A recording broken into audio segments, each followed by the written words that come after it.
আজকে আমরা কিছু গুরুত্বপূর্ণ বিষয় নিয়ে কথা বলবো ইনশাআল্লাহ তাআলা। আমি আলোচনা শুরু করতে চাই পবিত্র কোরআনুল কারীমের সূরাতুল আলে ইমরান এর 102 নম্বর আয়াত থেকে। আল্লাহ রাব্বুল আলামিন অত্র আয়াতে বলেছেন, বা'দা আউযু বিল্লাহি মিনাশ শাইতানির রাজীম। আল্লাহ রাব্বুল আলামিন বলছেন, ইয়া আইয়ুহাল্লাযীনা আমানু, হে মুমিনগণ, তোমরা যারা ঈমান এনেছো, ইত্তাকুল্লাহ, তোমরা আল্লাহকে ভয় করো, ওয়ালা তামুতুন্না ইল্লা ওয়া আনতুম মুসলিমুন। এর আগে আল্লাহ পাক বলছেন হাক্কা তুকাতিহ, ভয় করার মতো করে ভয় করো, ওয়ালা তামুতুন্না ইল্লা ওয়া আনতুম মুসলিমুন, পরিপূর্ণ মুসলিম না হয়ে কেউ মৃত্যুবরণ করো না। আল্লাহ পাক এখানে মুমিনদেরকে বলছেন, ইয়া আইয়ুহাল্লাযীনা আমানু, হে মুমিনগণ। কারা মুমিন? উত্তর পেতে হলে চলে যেতে হবে হাদিসে জিবরিলে। কোন হাদিস? হাদিসে জিবরিল, সহিহ মুসলিম হাদিস নাম্বার 9, মিশকাত হাদিস নাম্বার 2। রাসূলুল্লাহ সাল্লাল্লাহু আলাইহি ওয়াসাল্লাম মসজিদে বসে আছেন, এমন সময় একজন ব্যক্তি মসজিদে প্রবেশ করলেন। আমার কি ভাষা বুঝতে পারছেন? আচ্ছা, আমি চট্টগ্রামে গেলে বিপদ, চট্টগ্রাম, কক্সবাজার, সিলেট, আমি কোনো ভাষা বুঝি না।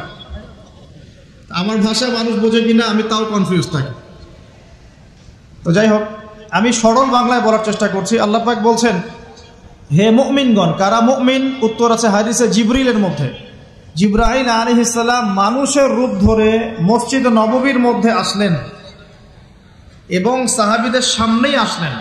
সাহাবীদের সামনে মানুষের রূপ ধরে জিবরাইল আলাইহিস সালাম এই একবারই এসেছেন, ইতিহাসে একবার। এসে নবী সাল্লাল্লাহু আলাইহি ওয়াসাল্লামকে জিজ্ঞাসা করছেন 4টা প্রশ্ন। কয়টা প্রশ্ন? 4টা। 1 নম্বর জিজ্ঞাসা করছেন, ইয়া মুহাম্মদ, বলবেন সাল্লাল্লাহু আলাইহি ওয়াসাল্লাম, হে মুহাম্মদ সাল্লাল্লাহু আলাইহি ওয়াসাল্লাম, আখবিরনি আনিল ইসলাম, আমাকে ইসলাম সম্পর্কে বলুন।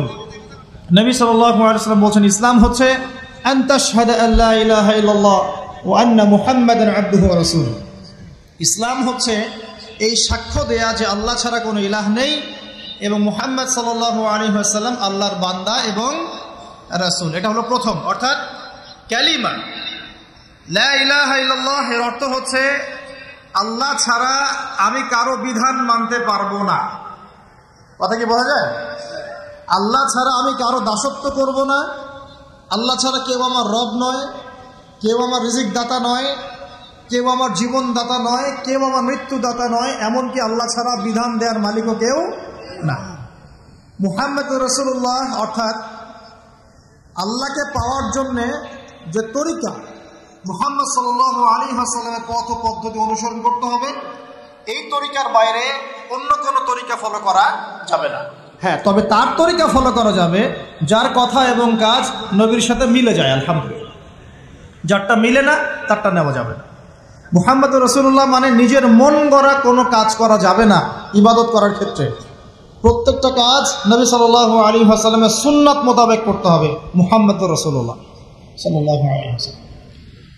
2 ওয়ান তুকিমাস সালাত, তুমি 5 ওয়াক্ত সালাত আদায় করবে। একটা হাদিসের মধ্যে এসেছে, মান তারাকা সালাতা মুতাআম্মিদান ফাকাদ কাফার।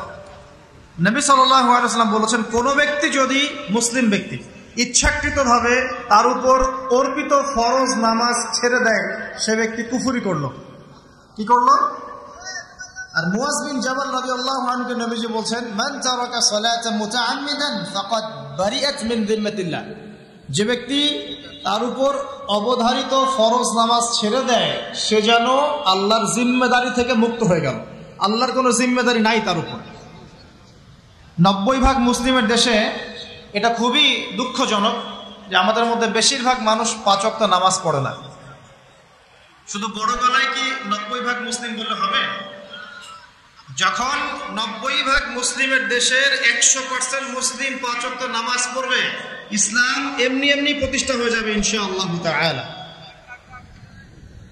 যখন মুসলিম কান্ট্রির বেশিরভাগ মানুষই নামাজি হবে, ইনশাআল্লাহ আল্লাহর জমিনে আল্লাহর দিন প্রতিষ্ঠা হয়ে যাবে ইনশাআল্লাহ। আমরা যদি নামাজ আদায় না করি, দিন কি প্রতিষ্ঠা হবে ভাই? আমরা তো আমাদের দেহের উপরেই দিনটা প্রতিষ্ঠা করতে পারলাম না। পরিবারে করব কিভাবে, সমাজে কিভাবে করব, আর বিশ্বে কিভাবে করব? তবে আলোচনার একটা উদ্দেশ্য বলে দিয়ে থাকি, আগে বলে দেই, ইসলাম দিয়ে পৃথিবী শুরু হয়েছে, নবী দিয়ে সভ্যতা শুরু হয়েছে, ইসলাম দিয়েই পৃথিবী শেষ হবে, নবী দিয়েই সভ্যতা শেষ হবে ইনশাআল্লাহ।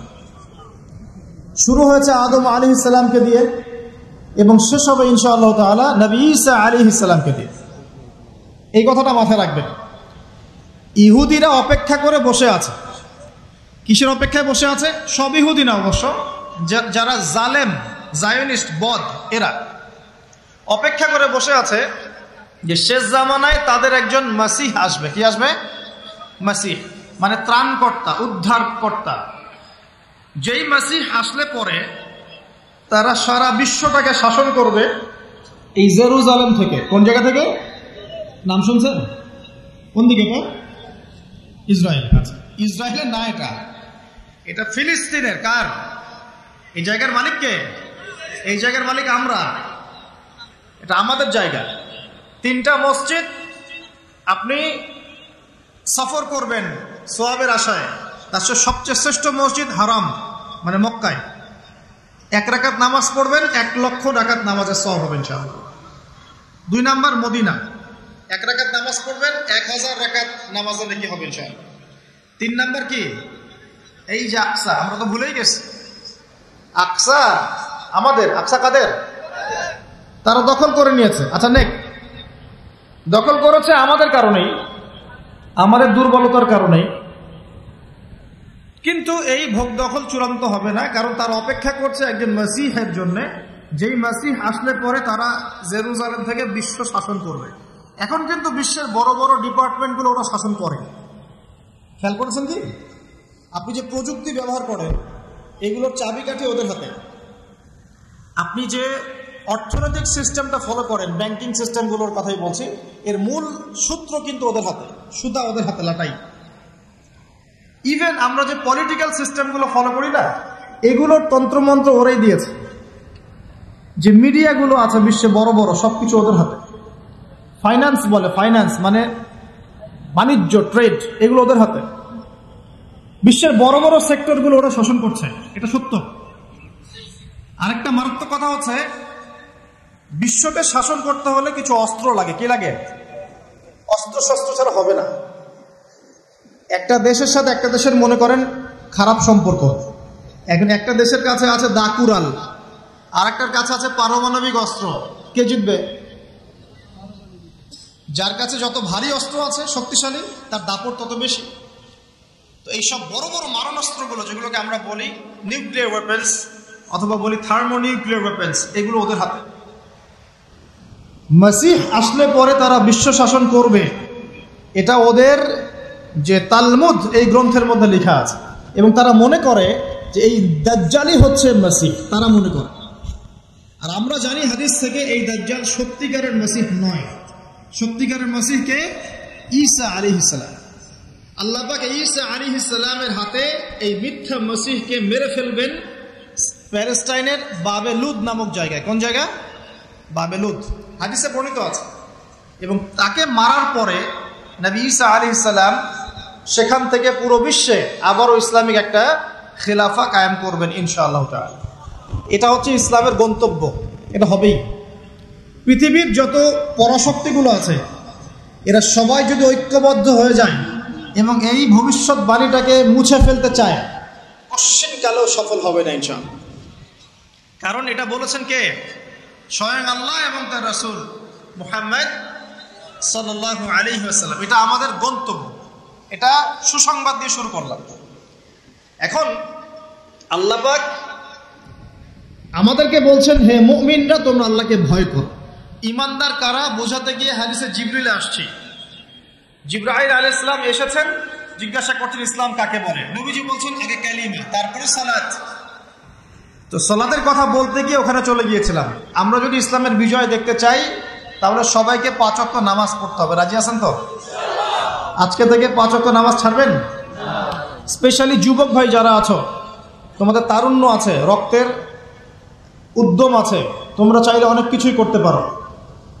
অনেক বার্ধক্যে উপনীত হওয়া মানুষ নামাজ পড়তে চায় কিন্তু করতে পারে না। তরুণদের কাছে আল্লাহ পাক সুযোগ দিয়েছে। আর ইসলামের বিরোধী শক্তি যারা আছে তারা খুব ভালো করেই জানে কিন্তু যে ইসলামের বিজয়ে সবচেয়ে বড় ভূমিকা রাখতে পারে তরুণ সমাজ, যুবক সমাজ, যুব সমাজ, তরুণ প্রজন্ম।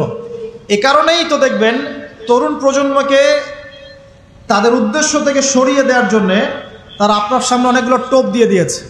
দেখাবো টোপ কয়েকটা। 1 নম্বর টোপ দিয়েছে মেয়ে নারী জাতি, মেয়েদেরকে বেপর্দা করে তোমার সামনে উপস্থাপন করে দিয়েছে, ফ্রি মিক্সিং। এখন তুমি আর ঈমান ধরে রাখতে পারছো না। এটা পরিকল্পিত ছিল, কারণ আল্লাহ পাক বলছেন যুজ্জিনা লিন-নাস হুব্বুশ শাহাওয়াতি মিনান নিসা। মানুষের জন্য সবচেয়ে যে আকর্ষণীয় বিষয়গুলো তার মধ্যে 1 নম্বর হচ্ছে মহিলা, মানে মেয়ে, নারী জাতি।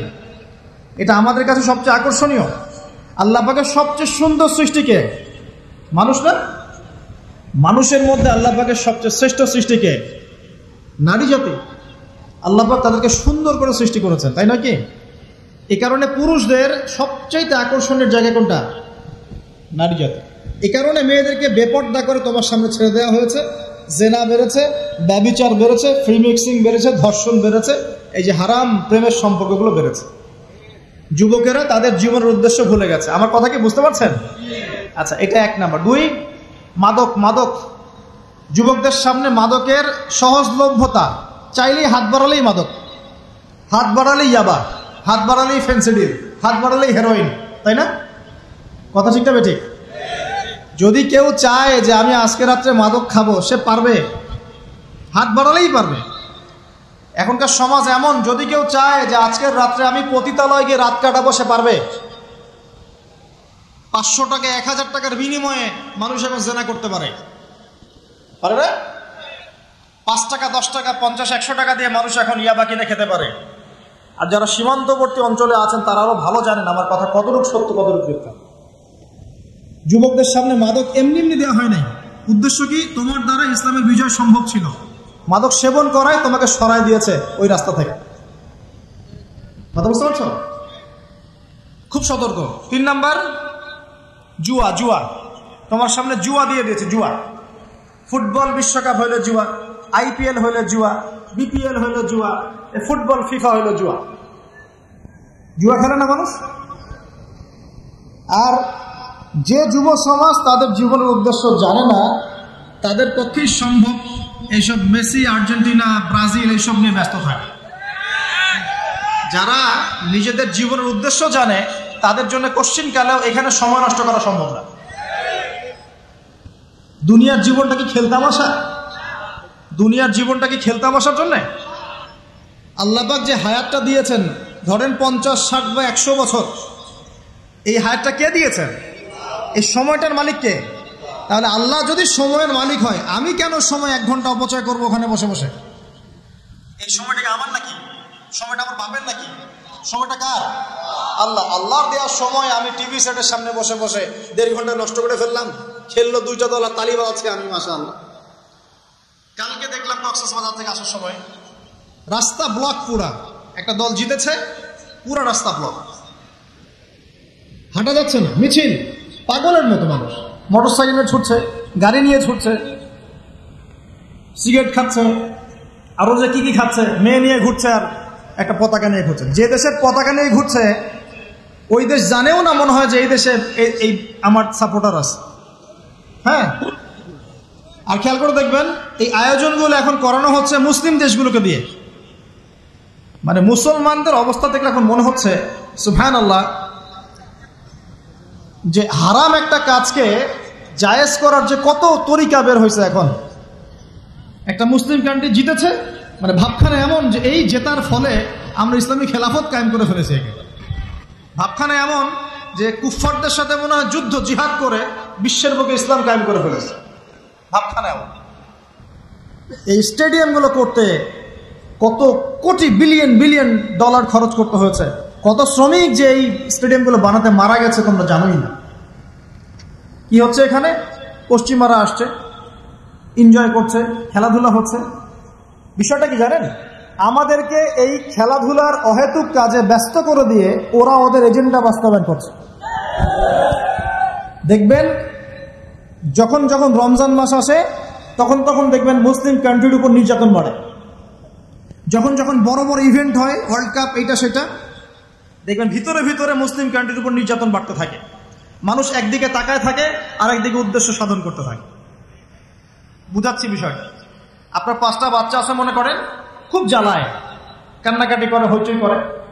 আপনি মোবাইল ফোনটা বের করে দিয়ে বলেছেন, বাবা বস, তোরা 5 জন মিলে একটা কার্টুন দেখ, আমি একটু কাজটা করি। দিয়ে দিলেন, ও কার্টুন দেখছে চুপচাপ, কেউ কোনো ডিস্টার্ব নাই। আর বুঝতে পারছেন? আর এই যে বাচ্চাগুলো কার্টুন দেখছে না, এগুলো হচ্ছে আমরা এখন। আর ওই যে কাজ করছে বা, এটা হচ্ছে ওরা, পশ্চিমারা। আমার কথা কি বুঝতে পারেন? আচ্ছা, আমি সহজ করার চেষ্টা করছি। প্রিয় যুবক ভাইরা, মেয়ে তো উন্মুক্ত করে দিয়েছেই, মাদক তো দিয়েছেই, জুয়া দিয়েছে, অহেতুক এসব খেলতামাশা দিয়েছে তোমার সামনে, তোমার সময় কেড়ে নেওয়ার জন্য, তোমার হায়াত কেড়ে নেওয়ার জন্য। তোমার মূল্যবান হায়াত, যে হায়াতটাকে তুমি আল্লাহর পথে দাওয়াতের কাজে ব্যয় করবা, দিন চর্চার কাজে ব্যয় করবা, আল্লাহর ইবাদতের কাজে ব্যয় করবা, আমর বিল মারুফ নাহি আনিল মুনকারের কাজ করবা, এই সময়টা ওরা কেড়ে নিয়েছে তোমার কাছ থেকে। বুঝতে পারছো না তো? আবার নেশা দিয়ে তোমার ভিতরটা নষ্ট করে ফেলেছে, জেনা দিয়ে তোমার অন্তরের নূর নষ্ট করে দিয়েছে, ফ্রি মিক্সিং দিয়ে জেনা এবং তোমার যে পবিত্রতা, চারিত্রিক পবিত্রতা নষ্ট করে দিয়েছে। আরো দিয়েছে পর্নোগ্রাফি। বেশিরভাগ যুব সমাজ এখন বাসায় গিয়ে রাতের বেলা পর্ন দেখে। দেখা যায় সারাদিন ভালো কাজ করে, বাসায় গিয়ে রাতের বেলা পর্ন দেখে। পর্নোগ্রাফি দেখে না বা দেখে নাই কখনো, এমন একটা ছেলে খুঁজে পাওয়া যাবে না।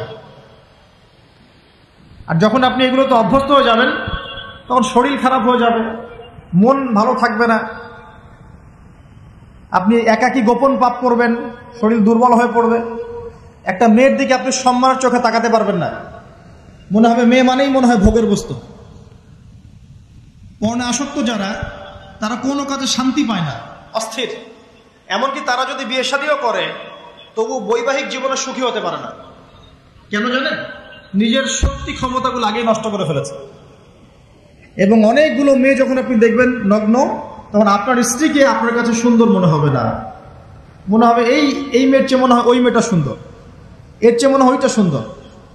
আর মেয়ের প্রতি সম্মান তো থাকবেই না, মেয়েকে মনে হবে একটা ভোগের বস্তু। যত বেশি পর্নোগ্রাফি বেড়েছে, তত ধর্ষণ বেড়েছে। দেখেছেন? পর্ন যত বেড়েছে, ধর্ষণ তত বেড়েছে। এমনকি ছোট ছোট বাচ্চারা পর্যন্ত রেহাই পাচ্ছে না। দেখেন না, ছোট ছোট বাচ্চা, 5 বছর 10 বছরের বাচ্চারা, মেয়ে বাচ্চাদের কথা বলছি, এদেরকেও ধর্ষণ করা হচ্ছে।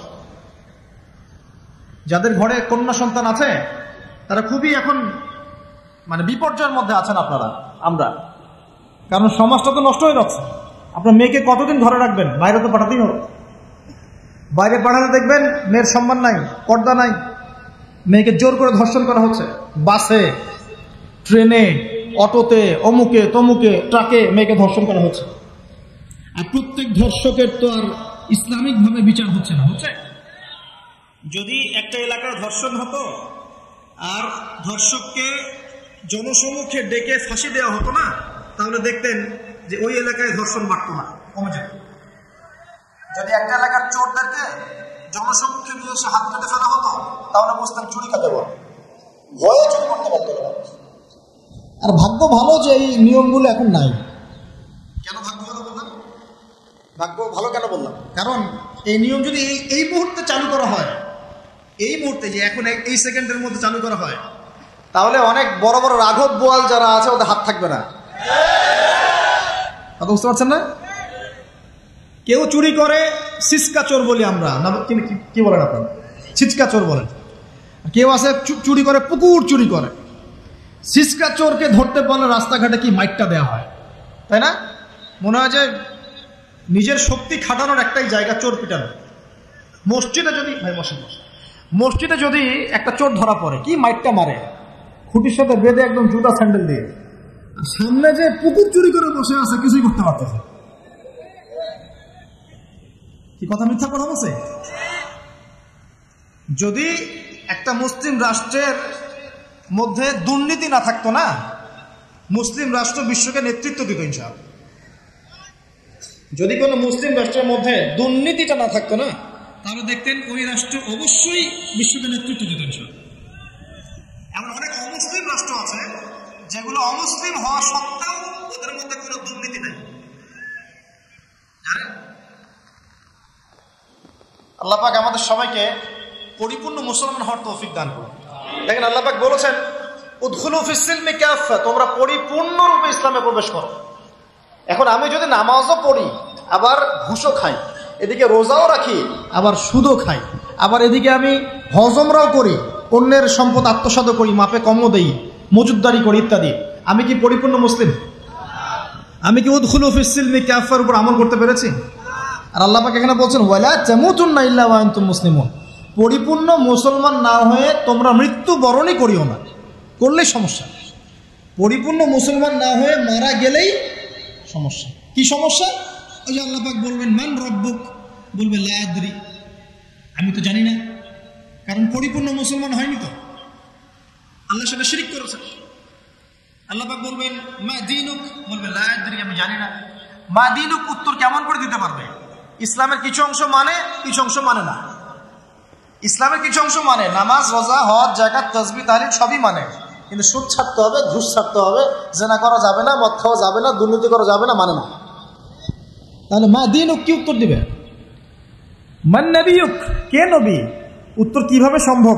নবীর সুন্নতি তো নাই গায়ের উপরে, চেহারায় নাই, কাপড়ে নাই, চলাফেরায় নাই, ওঠা বসায় নাই, ইবাদতে থাকলেও অর্থনীতির মধ্যে নাই, অর্থনীতির মধ্যে থাকলেও সংস্কৃতির মধ্যে নাই, সংস্কৃতিতে থাকলেও সমাজে নাই। নবীর সুন্নত কি খালি ঘরে তসবিহ টেপার মধ্যেই? মানে আমরা খালি সুবহানাল্লাহ সুবহানাল্লাহ পড়বো, এটাই সুন্নত? দাড়ি ছেড়ে দিব, এটাই খালি সুন্নত? টাকটার উপরে কাপড় পরবো, এটাই কি খালি সুন্নত?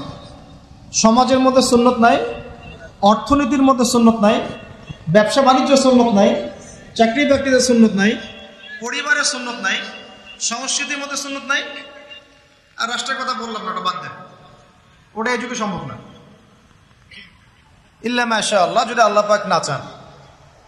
ওইদিকে আমি কথাই বলতে যাচ্ছি না, আমি সমাজ পর্যন্তই আছি, আর এর উপর যাচ্ছি না।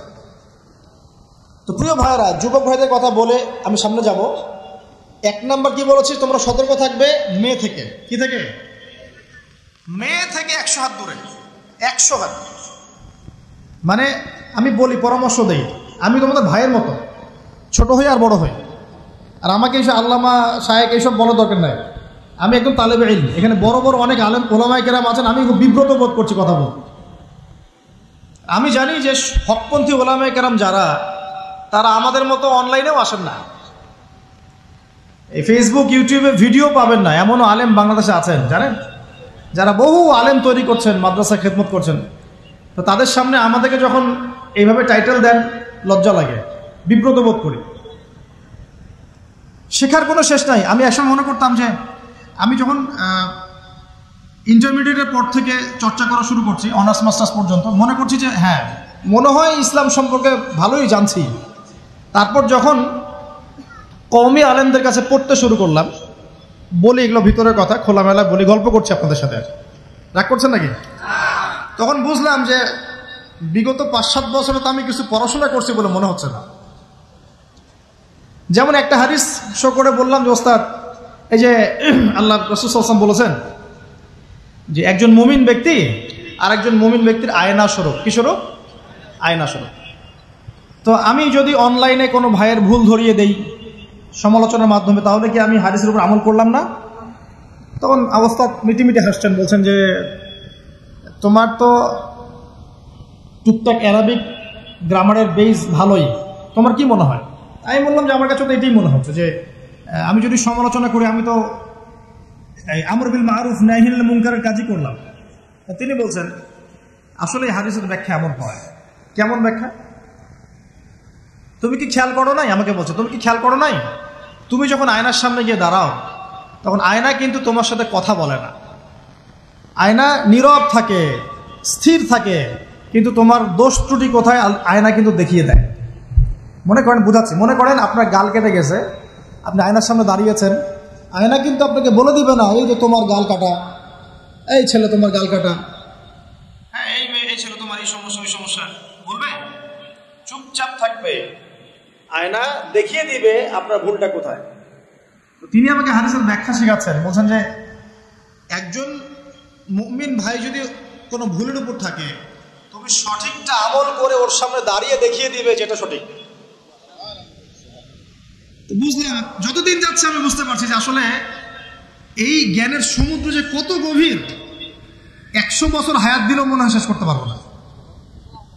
তো প্রিয় যুবক ভাইরা, নসিহত করছি, সেটা হচ্ছে যে দিনের জ্ঞান অর্জন করতে হবে। জ্ঞান অর্জনের কোনো বিকল্প নাই।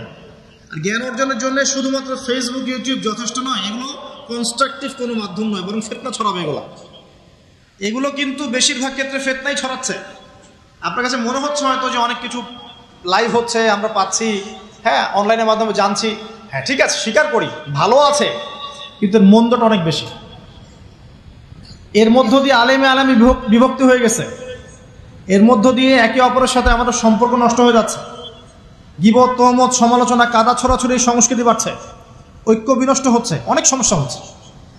আর এগুলো কনস্ট্রাকটিভ সিলেবাস নয়। সিলেবাস আপনাকে ওলামায়ে কেরামের কাছে এসে জানতে হবে। আমি বলছি 1 নাম্বার কোরআন থাকবে। আপনাদের জেনারেলদের জন্য বলছি, কারণ আপনাদের জন্য এটা এত সহজ হবে না। মাদ্রাসা যারা পড়া শুরু করেছেন ছোটবেলা থেকে তাদের জন্য সহজ, আপনাদের জন্য এত সহজ নয়। সিলেবাসগুলো জেনে রাখেন। কোরআন পড়তে হবে আগে, পবিত্র কোরআনের বিশুদ্ধ তেলাওয়াত শিখতেই হবে, এবং প্রত্যেক দিন চেষ্টা করবেন 1 পৃষ্ঠা 2 পৃষ্ঠা আধা পড়া 1 পারা করে তেলাওয়াত করার জন্য। তেলাওয়াতের কোনো বিকল্প নাই, প্রত্যেক হরফে 10 নেকি পাবেন ইনশাআল্লাহ। এরপরে এর ভাষা আছে, কোরআনিক গ্রামার আছে, নাহু সরফ। আর এই বইগুলো আপনি একা পড়তে পারবেন না। এই বইগুলো পড়তে হলে ওস্তাদ লাগবেই। এক একটা বই 2 বছর করে পড়তে হইতে পারে, পড়তে হবে। যদি আপনি কোরআন জানতে চান, বুঝতে চান, পড়তে হবেই। আর যদি মনে করেন না আমার এত জানা বোঝার দরকার নাই, সেটা আলাদা বিষয়। তখন আপনি ওলামায়ে কেরামের কাছে গিয়ে জিজ্ঞাসা করে মাসআলা নিয়ে নেবেন। এখানে একটা কথা বলে দিই, এখন আবার একটা নতুন আমি ফিতনাই বলবো বের হয়েছে যে আলেম ওলামার প্রয়োজন নাই, কোরআন হাদিস বাসায় পড়বা, নিজে একা একাই মুস্তাহিদ হয়ে যাবে। অনেক দিনই ভাইকে দেখছি আমি, যুবক, ইয়াং, তার আগে বিপদগামী ছিলেন, হেদায়েত হয়ে ইসলামের দিকে এসেছেন, এখন প্রথমেই সহিহ বুখারী টান দিয়ে পড়া শুরু করতে। কে বললো আপনাকে প্রথমে সহিহ বুখারী পড়তে? আপনি কি এক লাভ দিয়ে এই মেডিকেল সায়েন্সের বই পড়তে যাবেন? এত কঠিন কঠিন বই আগে কেন? এই বইগুলো পড়তে ওলামায়ে কেরামে 15-20 বছর সময় লাগে। 15-20 বছর সময় লাগে। 15 বছর বেশি বলে ফেলছে মনে হয়। আমাদের মতো হলে 20 বছর লাগে। কঠিন বই আগে না, আগে সহজ বইগুলো পড়তে হতো। তো ভাবখানা তখন দেখা যায় এমন, কয়েকটা হাদিসের কিতাব পড়ে, কোরআনের কিছু অনুবাদ করে, আলেম ওলামার আর দরকার নাই, কোনো মাযহাবেরও দরকার নাই, আমি নিজে একাই মুস্তাহিদ। এটা একটা ফিতনা চলছে। তো আমি বোঝাচ্ছি আপনাকে, একটা মাসআলা ধরেন আপনার সামনে আসলো, মনে করেন ওই যে আমি পেপার মানি নিয়ে কথা বলেছিলাম না, কাগজের টাকা, এরপর আসছে ক্রিপ্টোকারেন্সি। কি আসছে? নাম শুনেন নাই? ইলেকট্রনিক মানি তো চলে আসছে, যে ইলেকট্রনিক মানি দিয়ে আপনারা লেনদেন করছেন না, এরপরে আসবে ক্রিপ্টোকারেন্সি। ক্রিপ্টোকারেন্সি মানে বিটকয়েন। এগুলো ভবিষ্যৎবাণী না, কিন্তু কিছু মানুষ মনে করে এগুলো ভবিষ্যৎবাণী। এগুলো ভবিষ্যৎবাণী না, এগুলো বর্তমান। অলরেডি পৃথিবীর কিছু কিছু দেশে চলে আসছে, হয়তোবা এদেশেও অচিরে আসবে। তো মনে করেন এখন আপনি একজন সাধারণ মানুষ, ক্রিপ্টোকারেন্সি কি জিনিস আপনি বোঝেন না। এখন আপনি একজন আলেমের কাছে আসলেন, এসে বললেন যে হুজুর, ক্রিপ্টোকারেন্সি কি জিনিস আমি বুঝি না, এটা হালাল না হারাম, জায়েজ না জায়েজ, কতটুকু রাখা যাবে রাখা যাবে না, মাসআলা দেন। এখন আমি যদি আপনাকে বলি, এই যে ভাই নেন কোরআন, এই যে তাফসীর ইবনে কাসির নেন, জালালাইন নেন, মারিফুল কোরআন নেন, এই যে বুখারী, মুসলিম, তিরমিজি, আবু দাউদ, নাসাই, সবগুলো নেন, বাসায় গিয়ে পড়াশোনা করে মাসআলা বের করেন। পারবেন? সম্ভব? সম্ভব কি পারবে? যিনি মুস্তাহিদ। আর একটা সমাজের মধ্যে মুস্তাহিদ মানুষের সংখ্যা কতজন থাকে? অল্প কিছু। বেশিরভাগ মানুষই তো অন্ধ অনুকরণ তাকলিদ করতে হবে তাকে। তখন এই যে আপনি আমার কাছ থেকে মাসআলাটা জানলেন, এই মাসআলা জেনে নেওয়াটা কি আপনার জন্য উচিত না অনুচিত? আপনার এই মাসআলা জেনে নেওয়াটা কি উচিত না অনুচিত? এই মাসআলা আমার কাছে বা আলেমের কাছে না জানলে কিভাবে শিখবেন আপনি? শেখার জন্য আপনাকে আসতে হবে না? এটাই মাযহাব, এটাই মাযহাব। এখানে বিভ্রান্তির কোনো সুযোগ নাই যে আমি এগুলা মানি না, আমি খালি বইপত্র একা একা পড়বো, আলেম হয়ে যাবে, সম্ভব না। যখন আমরা কলেজে পড়তাম অনেক সময় মনে হতো যে হয়তো বা সম্ভব। যখন পড়া শুরু করেছি তখন দেখছি যে না, এই সমুদ্রে ডুব দেওয়া কেবল শুরু, এর তলানেই খুঁজে বের করতে 100 বছর লাগবে মনে হয়, আল্লাহ ভালো জানেন। আল্লাহু আকবার। দিনের জ্ঞান অত বেশি। আলী রাদিয়াল্লাহু আনহু একটা কথা বলে দেই, দিয়ে সামনে যাচ্ছি। আলী রাদিয়াল্লাহু আনহু শেষ বয়সে বলছেন, তাকে প্রশ্ন করা হচ্ছে যে আপনার কি কোনো দুঃখ আছে জীবনে? আলী রাদিয়াল্লাহু আনহু বলছেন যে আমি শুরু থেকে নবী সাল্লাল্লাহু আলাইহি ওয়াসাল্লামের পাশে ছিলাম, আমার দুঃখ নাই, তবে একটা মনের কষ্ট। কি? আমি যে জ্ঞানগুলো শিখেছি নবীর কাছ থেকে সাল্লাল্লাহু আলাইহি ওয়াসাল্লাম, সেই জ্ঞান বিতরণ করার জন্য কোনো পাত্র খুঁজে পেলাম না। কি গভীর কথা! যে জ্ঞান শিখেছি এটা বিতরণ করার পাত্রই খুঁজে পেলাম না। তাহলে পাত্র, আমরা তো পাত্র, জ্ঞান বিতরণ করবেন